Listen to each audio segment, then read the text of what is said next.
This is Breakthroughs, a podcast from Northwestern University Feinberg School of Medicine.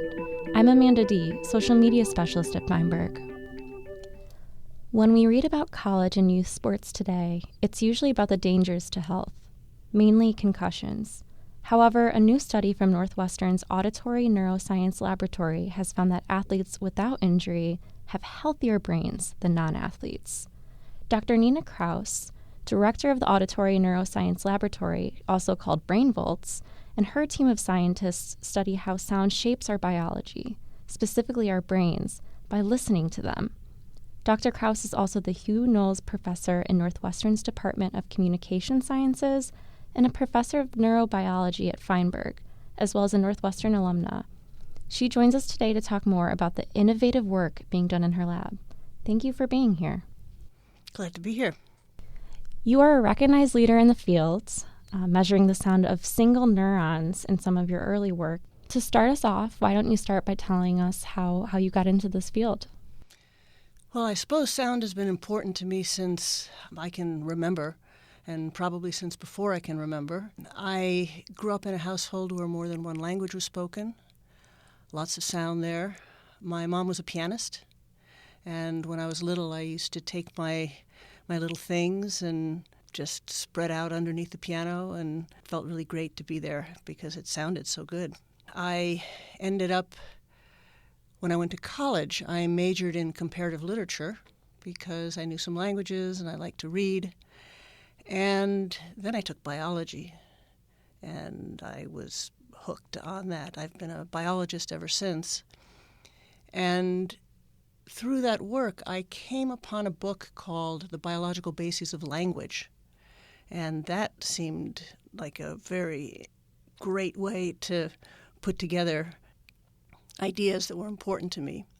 So I started thinking about that, and eventually I decided that I wanted to study sound processing in the brain and how it relates to learning in particular. I was recording the activity of a single neuron in the auditory cortex of the rabbit. And the rabbit was listening to a sound, and I could measure the response of the neuron to that sound. Now, this was a learning experiment, so over time, the animal learned that when the sound happened, he got carrots. And so he got this reinforcement.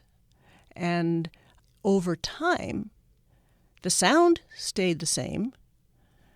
It was the same neuron, but the response to the neuron changed once the animal had learned, once a sound-to-meaning connection had happened. So it was fabulous to be able to look at this neural plasticity, this change in the brain firsthand in single neurons. And it really inspired me also with this deep understanding of the fact that we are what we do and that our response to sound changes based on how we spend our time and the sounds we listen to and the sound-to-meaning connections that we make throughout our lives. You've said in the past that processing sound is one of the hardest things that the brain can do.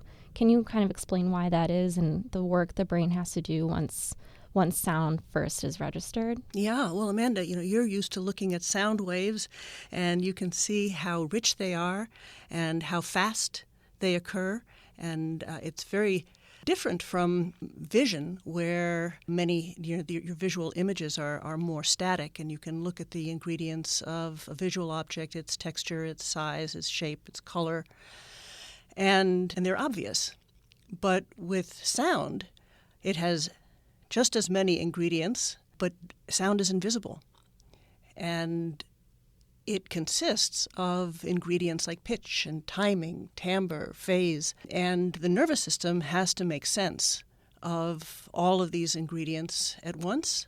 And sound processing requires the brain to make calculations on the order of microseconds. This is faster than the calculations that we need to make in order to process a visual object. So, we can really say that the hearing system, the auditory system, is the temporal expert of the brain.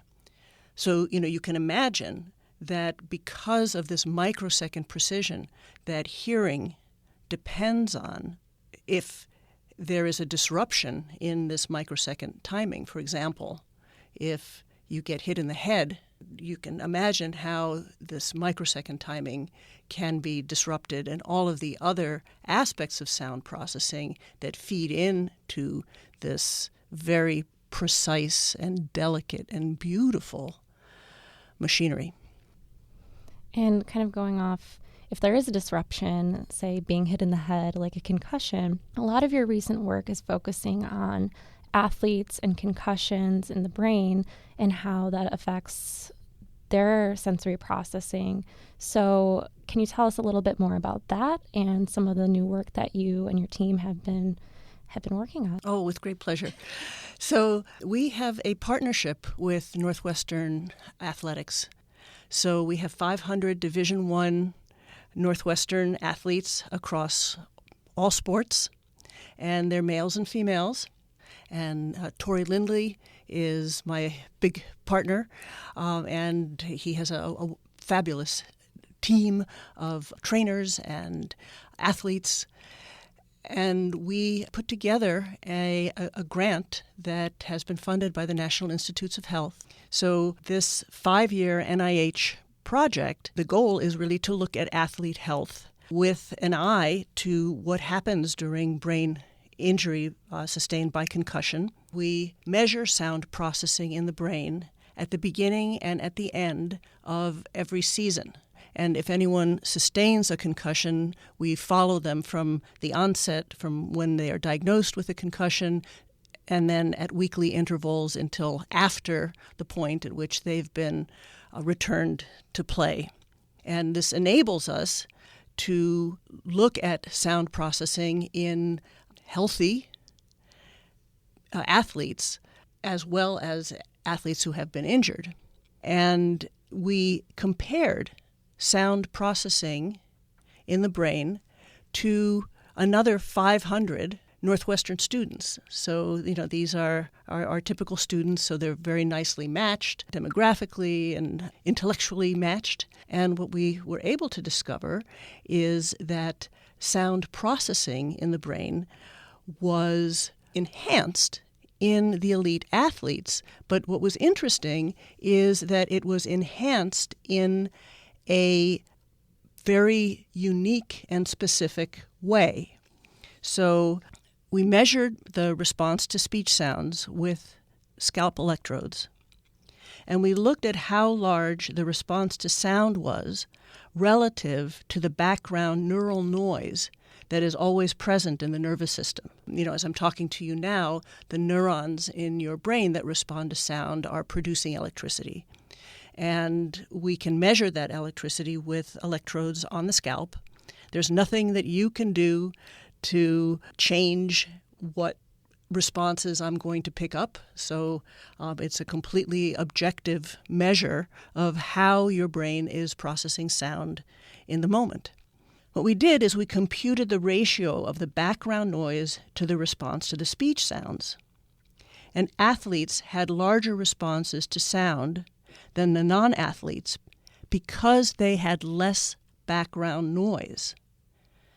So that is, playing sports increased the gain of the auditory signal by turning down the background noise.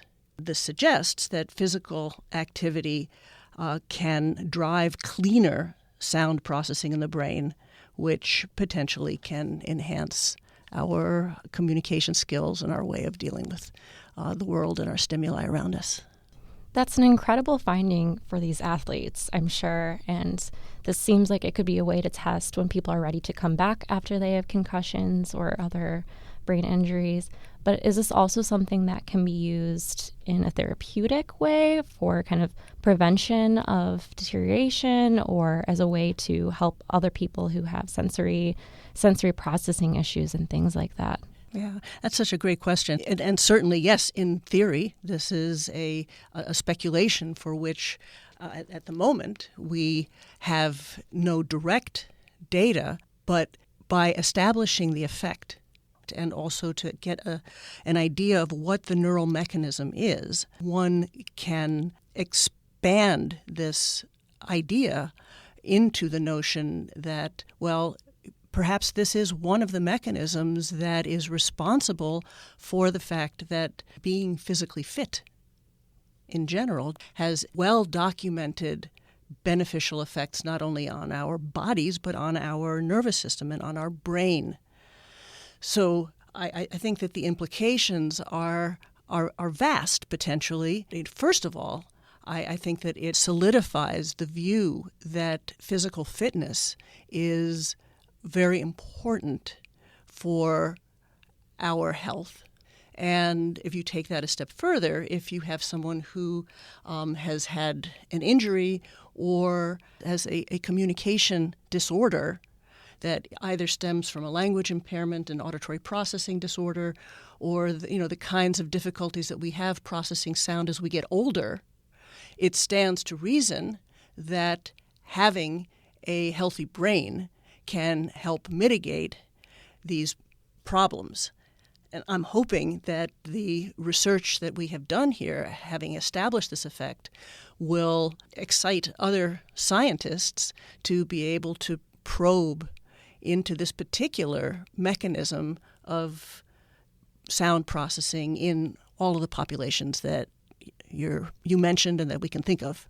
So this particular study is focusing on how athletes, specifically elite athletes, have less brain static. But how, in some of your other work, say with musicians, what is the difference in brain activity or the sound that the brain makes for, say, a violinist versus a quarterback? Yeah, no, great question. So, if you look at the work that we do, if you look at our website, which is www.brainvolts.northwestern.edu, you'll see that we study musicians, we study what happens if you speak another language, we look at aging, we have many different areas that we look at because the overarching umbrella for all of our work is sound processing in the brain.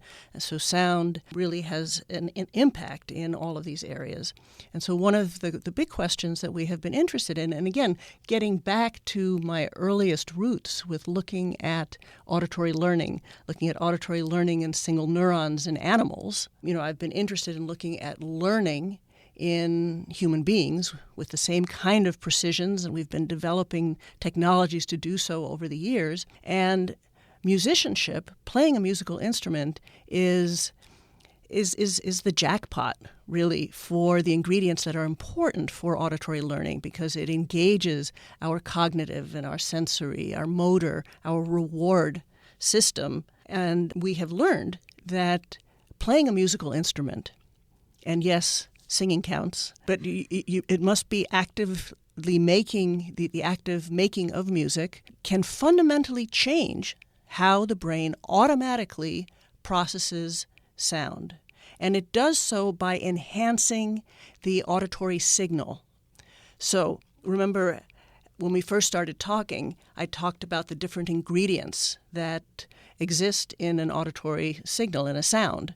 And so we know that musicians are especially good at pulling out the harmonic structure of sound and pulling out some of these very microsecond fast timing elements of sound. And so what that does is it strengthens the signal, and that is the musician signature.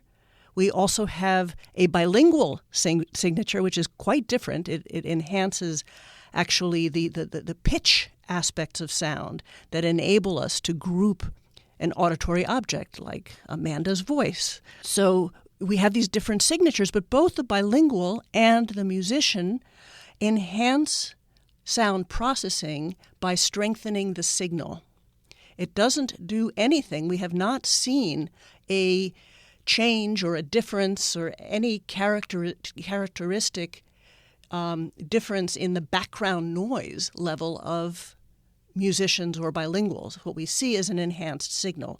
So the sound processing is enhanced because the signal is enhanced, with the athletes, the signal processing is quite typical, but it becomes enhanced because the background noise of the nervous system is less. So you can, think of the analogy of, even me talking right now. If I was talking in a crowd and it was noisy all around me as I'm trying to talk to you, there are two ways of enhancing the representation of the signal. One is by you can make me more pronounced and enhanced and louder, or you can turn down the noise of the crowd. And what the athletes are doing is turning down the noise of the crowd. And you're going into schools and partnering with other organizations. How important is it for BrainVolts to be in the community and engaging with populations outside of the lab? Yeah, well, that's what we do. When we were looking at the impact of musical experience on the nervous system, we were not interested in seeing how the brain might change if a scientist constructed a musical training program.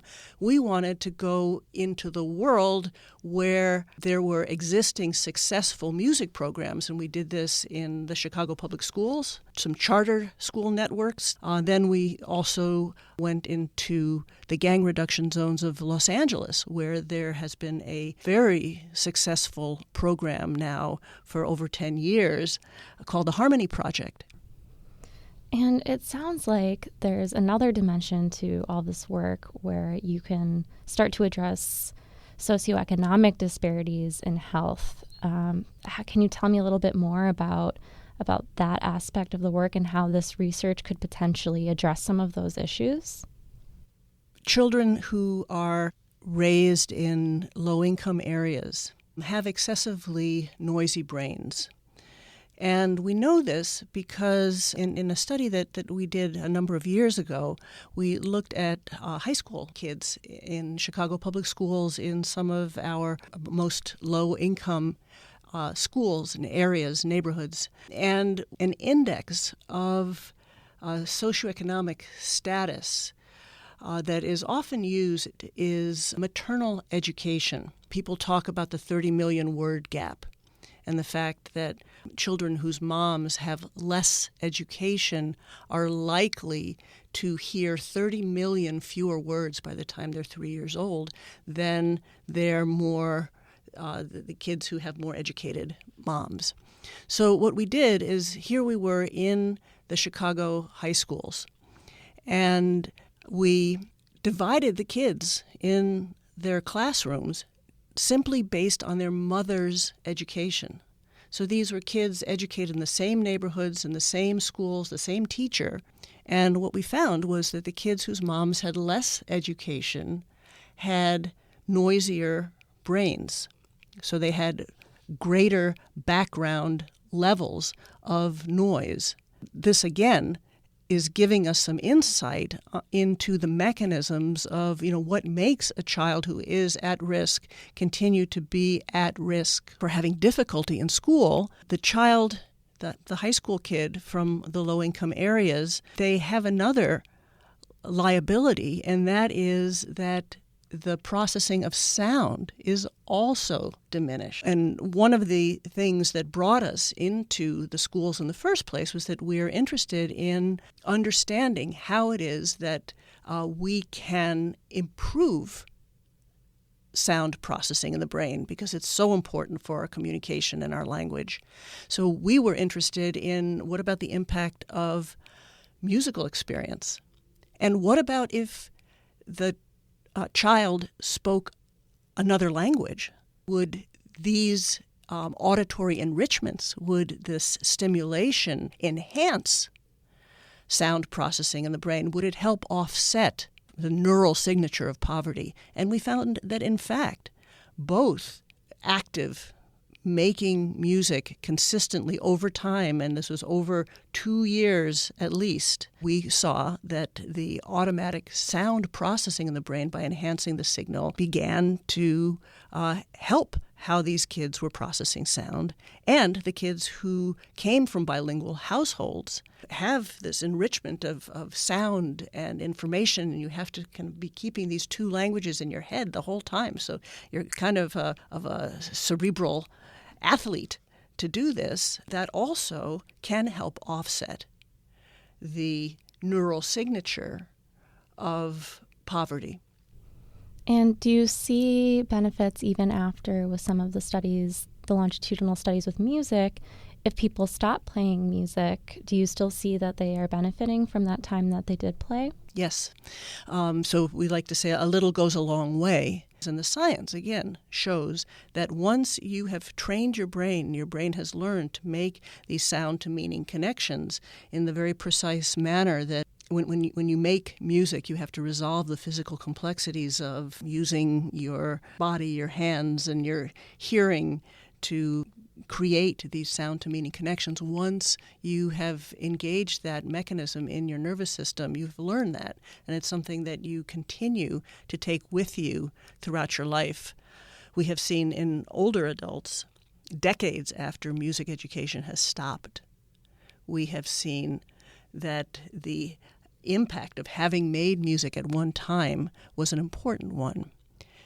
Scientists have also shown that early physical activity is something that continues to make you healthy as you age, even if you stop doing that activity intensely in your life. So I think that we can say that healthy adulthood, healthy aging begins in childhood. So what can we expect to hear next from BrainVolts? So this is a 5-year grant, and we are studying these athletes over the 5 years. This is something that BrainVolts specializes in, is longitudinal studies. It's really a challenge to keep all of the participants engaged in the study over years, but it is one of the strongest scientific designs.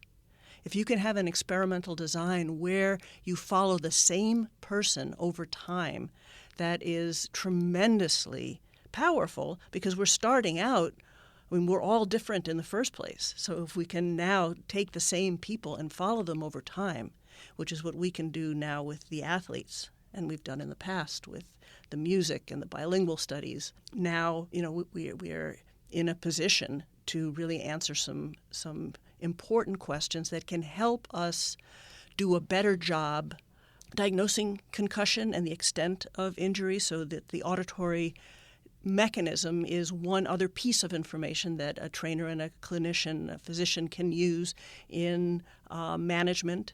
It is a way of looking at recovery and giving us information about when an athlete is ready to return to play or return to learn. Because, again, together with other measures, we really want to be able to, of course, return the athlete to their daily life, especially on the field, at the point when the brain really has recovered. And so the more information that we have about this, and objective information.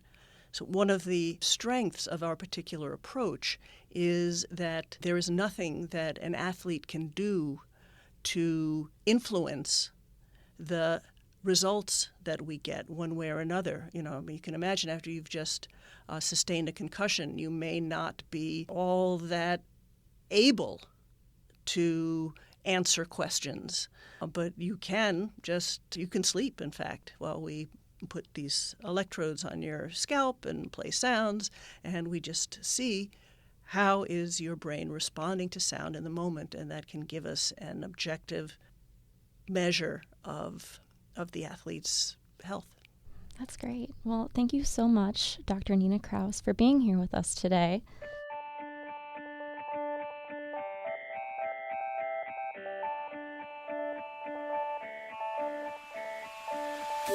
If you enjoyed this episode of Breakthroughs, please rate us on Apple Podcasts. We'll be back with more episodes in February.